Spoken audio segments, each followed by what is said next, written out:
Welcome back. Now, when you go to the mall, or if you've been going over the past few days, any one of those actually, you might have noticed young people like myself actually going to the mall in large numbers. So you can clearly tell that it is holidays. But now, when children go on school holidays, South Africa's most vulnerable children still do go hungry. Learners from marginalized communities rely on school feeding programs for a meal for the day. During the school holidays, a joyous occasion for most, what happens to the poor? Who steps in to assist them and to plug the gap? That, of course, are some of the those, of course, are some of the questions that we're going to be asking, and we're going to try to find some answers.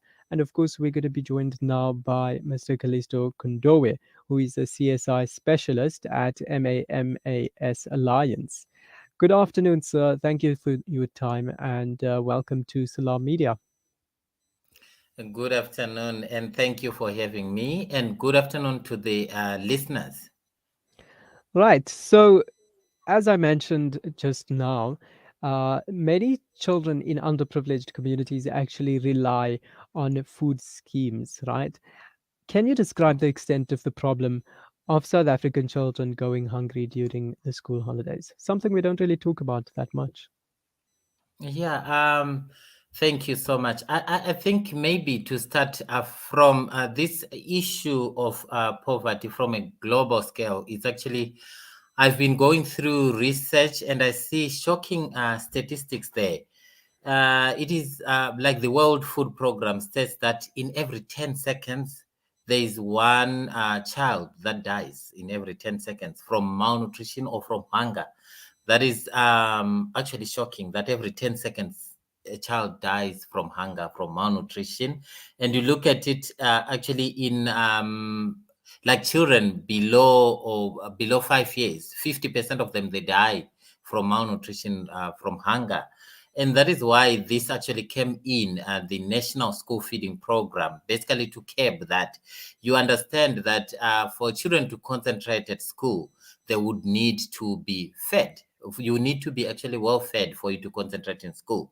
And you see that in globally also 45 million children, however, they go hungry. And this is actually more serious to girls. 70% of them, it's actually girls. That shows you that there is actually a gender dimension when you look at issues around hunger, children's poverty, and all that.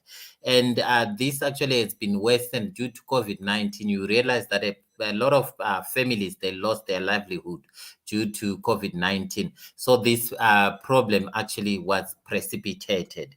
Then let's come back to the South African context. It's actually 6 million. It's shocking, actually. 6 million that benefits from, according to the Children's Institute at University of Cape Town. They mentioned that it's 6 million of children that benefits from this ECD grant, which actually also assist in ensuring that we keep this meal per day, which children actually get. And you realize that right now it's actually school holidays. They would have been surviving only on that meal per day. Now they do not have a meal per day, in as much as it's actually a time for us to refresh, but it's also a time for us to reflect, because the children that are in underprivileged communities, maybe when they were going to school, most of them, it's that one meal that they were surviving on. And now for them to actually now go on a holiday, it's not as rosy as we may think. It's actually something that brings to them that welcomes them in a sorry state, because they do not have that meal per day which they used to actually get, which is actually something that we, like you said, we really not talk about, but it's something that is actually happening. And in as much as we are happy to say that these are holidays, but they do not have something to eat. And look for example, you take for it, some of them would have homeworks. Some of them would have to study during this difficult time without having a meal per day. It's actually, if I'm to say, they're actually disadvantaged in a number of ways, not only in a way that they do not have this meal, but it affects also their concentration, their way that they would do their homeworks. You'll find that even when the schools open, some of them, they have to catch up because they were not actually having the basics for them to actually focus, for them to be able to study. Mm. Now, what are some of the main reasons as to why children rely on feeding schemes during school terms? You did mention COVID-19 having exacerbated the situation. So we find a lot of children are now left without access to food during the school holidays. Mm. Yeah, you will see that there is also something that is actually unusual, like in South Africa, which is not experienced maybe in some other countries. You see that 25% of South African families, there is only 25% in the nuclear families in South Africa. So some of the 62% are actually headed by some are single-headed households, some actually child-headed households. 62%. It's actually shocking that looking at the statistics that came out from Children's Institute at University of Cape Town, you realize that when it's a child-headed family, or when it's single parent headed family, there are a number of challenges that happen there. One, it's actually income. The income basically becomes limited. You have limited income for you to look after maybe six children, or some of them, they are actually extended families. A lot of children are looked after by their grandmothers. They may look after six children, 10 children, 10 of their grandchildren, which is actually quite a challenge, especially when you look at the sources of income.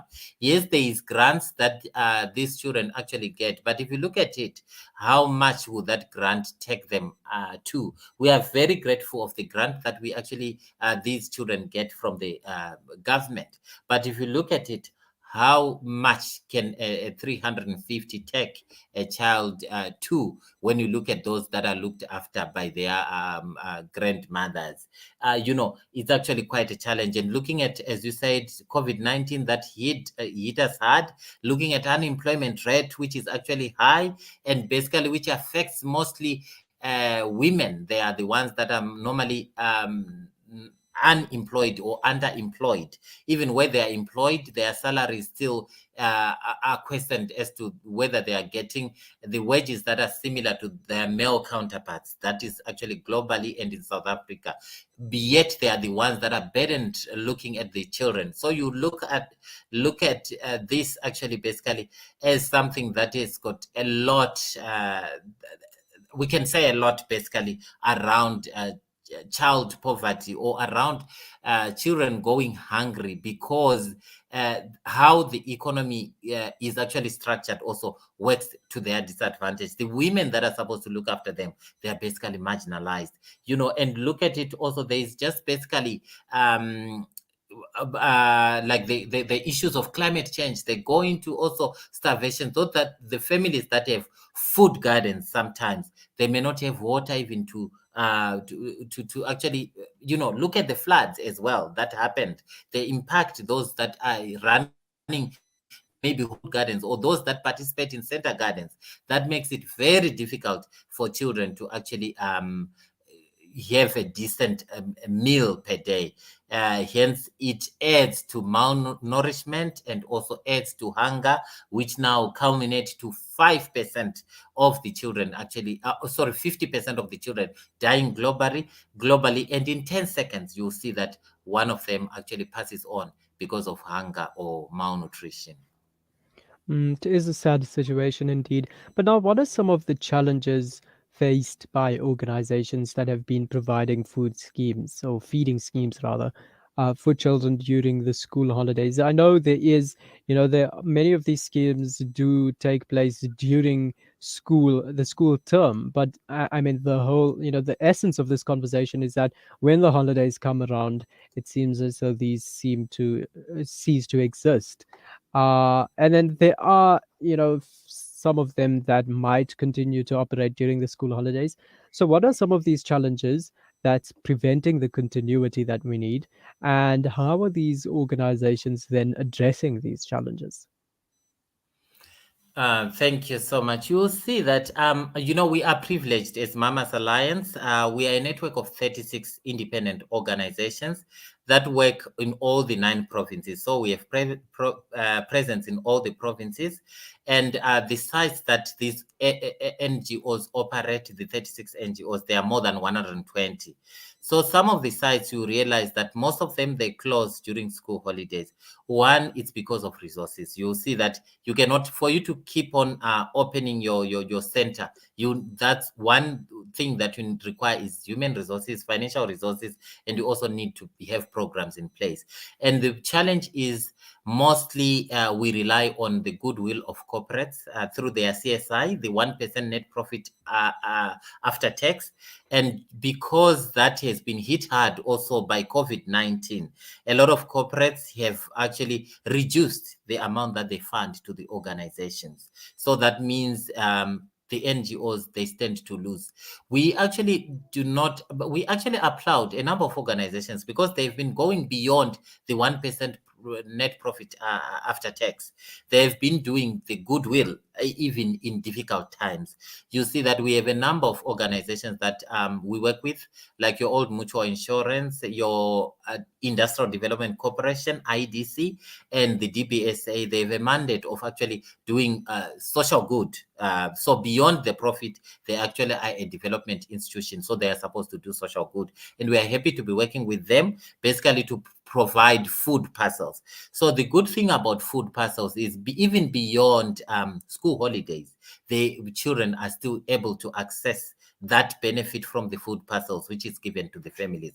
Although it may not be a food parcel that can sustain maybe the whole month, but it's quite a substantial food parcel to actually curb for that kind of a challenge for those basically that survive on a meal at school.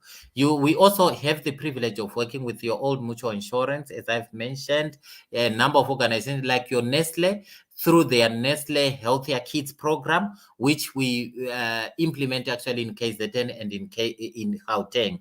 We have a number of projects that we are implementing there. However, you realize that due to COVID-19, the NGOs have been strained because there's been less activity that has been happening in terms of corporates for their profit side. Hence, a number of organizations actually strained. And also from individual giving basis, also that has been strained because some individuals that have been giving to these NGOs, they've lost their sources of income. Hence, that impacts organizations. So, but we are grateful because also within that individual giving, you see that we have been heroes that have been coming out from the communities, that have been rising from the communities, starting to feed, and the communities actually taking the spirit of Ubuntu, starting to feed the neighbors, starting to assist each other. Then we also have invested more than 20 million as an organization from our benevolent givers in the Netherlands.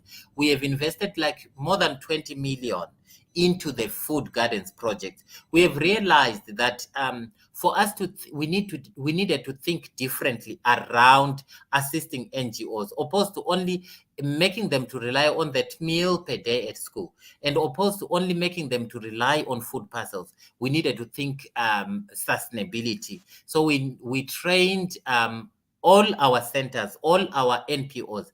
Now they do have community gardens and center gardens, and also they train families, especially to have home gardens.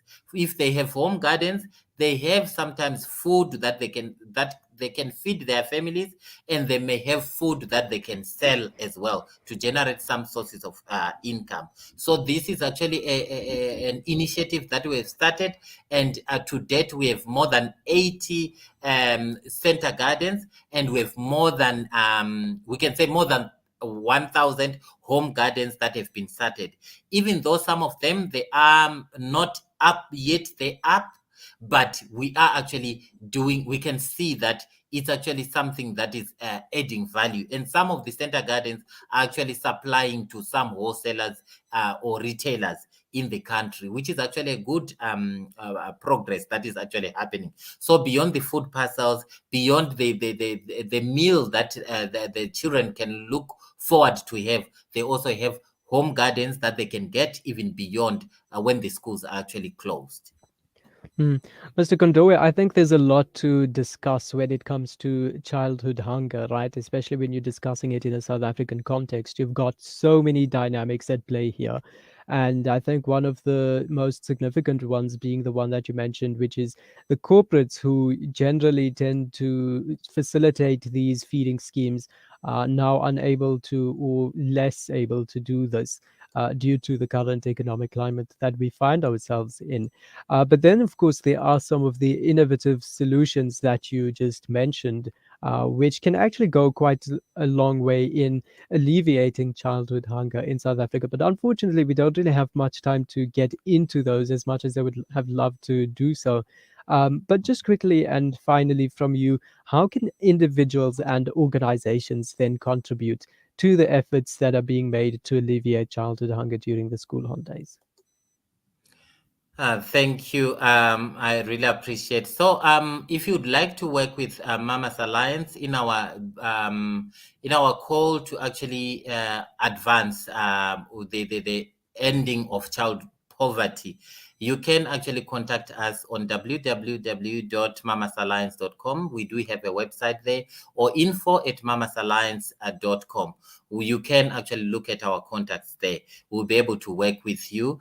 But also, we would like to, beyond this, we know that in every corner, everyone is assisting their neighbor. In every corner, everyone is working with an NGO, volunteering of some sort. We want to thank you for actually assisting in your corners. But if you want to contact us to make the impact even much more deeper, you can visit us on www.mamasalliance.com or send us an email on info@mamasalliance.com. We do have also presence on LinkedIn, on Facebook, as well as on Instagram, where everything is Mamas Alliance. Mamas Alliance, which means the mothers that care, the mamas from the communities.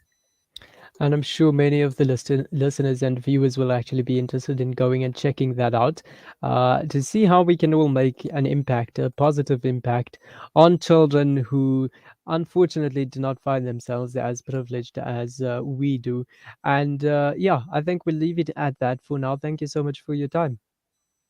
Thank you, and thank you for having me. Thank you also to the listeners. Pleasure. That was Mr. Calisto Kondowe, who is a CSI specialist at Mama's Alliance and speaking to us about the issue of childhood hunger during the school holidays. Let's take a break. When we get back, we move on to our next guest, and that, of course, Malana Bilal Milanzi.